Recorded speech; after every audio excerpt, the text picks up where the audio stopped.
something I want to point out that I think is really relevant, and another thing I'm pretty proud of is that originally I think there's a lot of great bands in the reggae scene that aren't from California, that aren't from Florida, or aren't from, a specific beach town.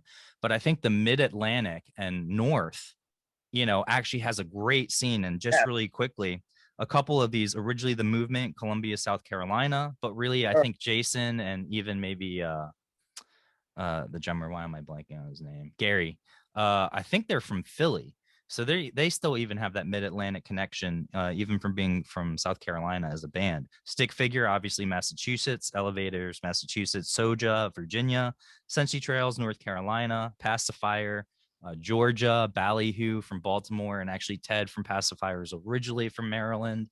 So I feel like there's a lot of really great music in our scene There's a lot from of talent, places that you wouldn't think. baby.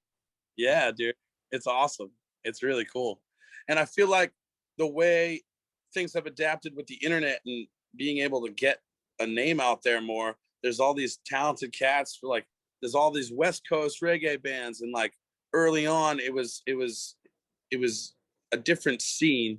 Whereas now like these smaller spots, like you mentioned, like Virginia and Maryland and all these spots, like there's these people kind of have a voice and have an outlet to share stuff more Mm-hmm. than the past. And dude, there's a lot of that Cali reggae sound being made in New Hampshire. Me being Yeah. one of them.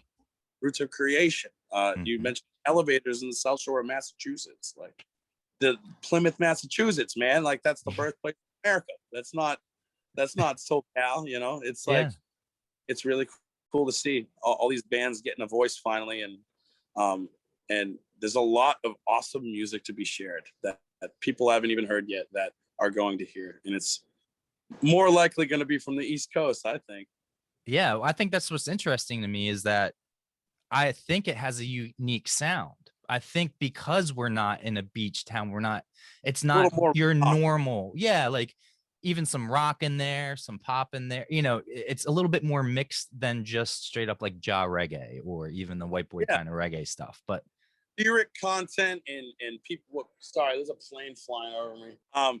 But in general, dude, like I'm glad you're mentioning it because it does deserve more credit. The East Coast is just a great spot. It's a melting pot of different genres that are getting mixed together and creating this cool underground, now pretty independently like popular scene. It's like I love that kind of shit.